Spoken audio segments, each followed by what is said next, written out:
कि एक बंदा सी तो ਉਹਦੇ 3 ਪੁੱਤਰ ਸਨ ਤੇ ਬੰਦਾ ਉਹ ਬੜਾ ਸਿਆਣਾ ਸੀ।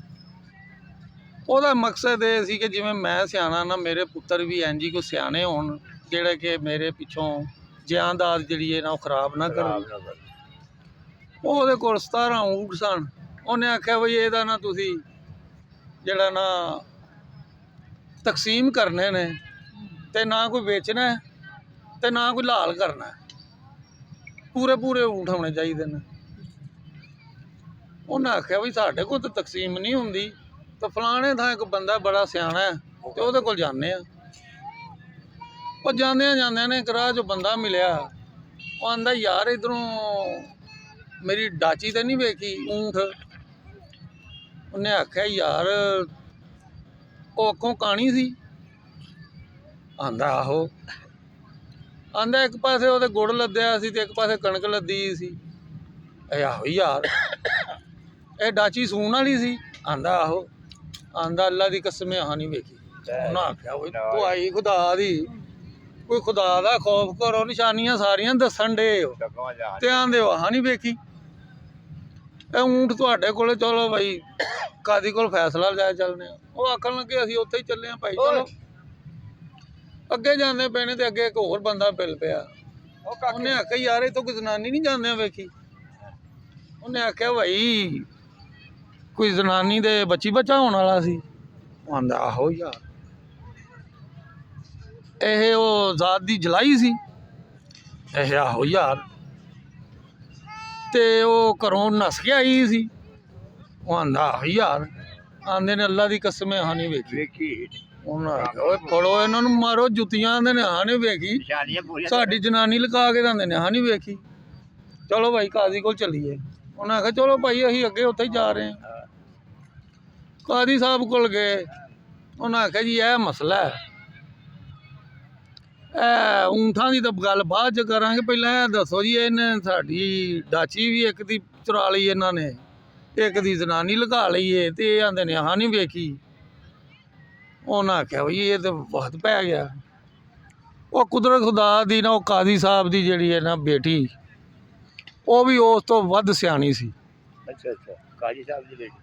उन्हें आख्या पुत्र है मसला है। उन्हें आख्या अच्छा कोई नहीं गल अब्बा जी। उन्हें आख्या पहला तुहाडा तो फैसला करिए। हाँ उन्हें आख्या भाई तेनू किवें पता भाई डाची अखों काणी सी।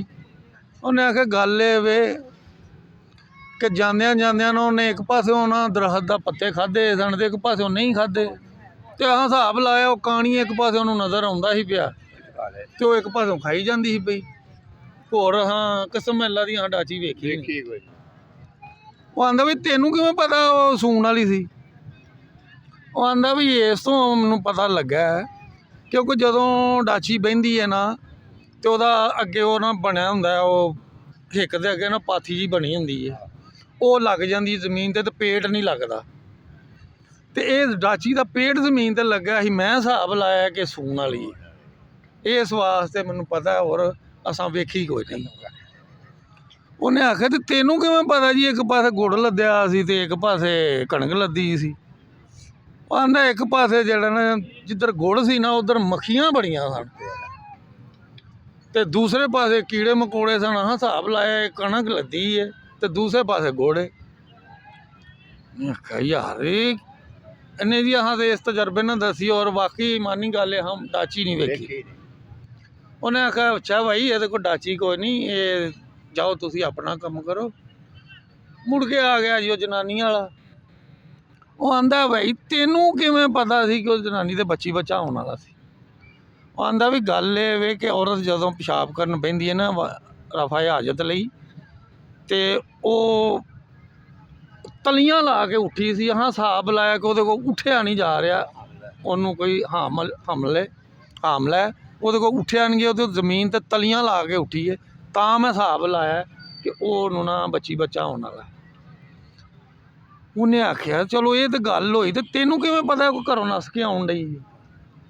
उन्हें आख्या जी मुआशरे च कोई भी औरत कोई भी बंदा टुरदा होवे ना तो पिछों आई माई मुड़ के नहीं वेखदा ਤੇ ਇਸ ਔਰਤ ਦੇ 2 ਮਿੰਟ ਟੁਰਦੀ ਸੀ ਤੇ ਪਿੱਛੋਂ ਮੁੜ ਕੇ ਵਹਿੰਦੀ ਸੀ, 2 ਮਿੰਟ ਟੁਰਦੀ ਸੀ ਪਿੱਛੇ ਮੁੜ ਕੇ ਵਹਿੰਦੀ ਸੀ। ਆਹ ਹਿਸਾਬ ਲਾਇਆ ਕਿ ਘਰੋਂ ਨੱਸ ਕੇ ਆਈ। ਮਗਰ ਅੰਦਰ ਨਹੀਂ ਕੋਈ। ਅੱਛਾ ਜੀ, ਅੱਛਾ ਜੀ, ਤੈਨੂੰ ਕਿਵੇਂ ਪਤਾ ਜੀ ਉਹ ਜ਼ਾਤ ਦੀ ਜਲਾਈ ਸੀ? ਉਹਨੇ ਆਖਿਆ ਜੀ ਸਾਨੂੰ ਇੰਜ ਪਤਾ ਕਿ ਜਿਵੇਂ ਉਹ ਪੱਬਾਂ ਭਾਰ ਟੁਰਦੀ ਦਾ ਵੀ ਪੈਪ ਲੱਗੇ ਸਨ ਤੇ ਹੁੰਦਿਆਂ ਵੀ, ਕਿਉਂਕਿ ਇਹ ਮੁਆਸ਼ਰੇ 'ਚ ਜਲਾਇਆ ਇੰਜ ਟੁਰਦਾ ਜਦੋਂ ਤਾਣੀ ਤਾਣਦੇ ਨੇ ਨਾ, ਉਹ ਇੰਜ ਟੁਰਦੇ ਨੇ। ਹਿਸਾਬ ਲਾਇਆ ਕਿ ਇਹ ਜਿਹੜਾ ਨਾ ਇਹ ਜਲਾਈ ਹੈ। ਉਹਨੇ ਆਖਿਆ ਜਾਓ ਖੁਦਾ ਦਾ ਨਾਂ ਜੀ, ਇਹਨਾਂ ਕੋ ਨਾ ਡਾਚੀ ਜੇ ਤੇ ਨਾ ਜਨਾਨੀ ਜੇ, ਆਪਣਾ ਕੰਮ ਕਰੋ ਜਾ ਕੇ। ਬਾਕੀ ਰਹਿ ਗਿਆ ਉਹਨਾਂ ਦਾ ਫੈਸਲਾ। ਉਹਨਾਂ ਆਖਿਆ ਜੀ ਬਈ ਸਾਡੇ ਊਂਠ, ਉਹ ਬੱਚੀ ਨੇ ਕੀ ਕੀਤਾ, ਉਹਨੇ ਆਖਿਆ ਪੁੱਤ ਅੱਬਾ ਜੀ ਇੱਕ ਊਂਠ ਆਪਣਾ ਇਹਨਾਂ ਦੇ ਵਿੱਚ ਰਲਾਓ। ਇਹ ਹਜ਼ਰਤ ਅਲੀ ਨੇ ਵੀ ਇੱਕ ਫੈਸਲਾ ਕੀਤਾ ਇਸ ਊਂਠਾਂ ਦੇ ਬਾਰੇ 'ਚ। ਉਹਨਾਂ ਜੀ ਉਹ ਤਕਸੀਮ ਕਰ ਗਏ, ਅੱਧੇ ਅੱਧੇ ਜਿੰਨੇ ਵੀ ਹਿੱਸੇ ਆਉਂਦੇ ਹਨ ਕਰਕੇ, ਬਾਕੀ ਆਪਣਾ ਊਂਠ ਫਿਰ ਵਾਪਸ ਲੈ ਗਏ।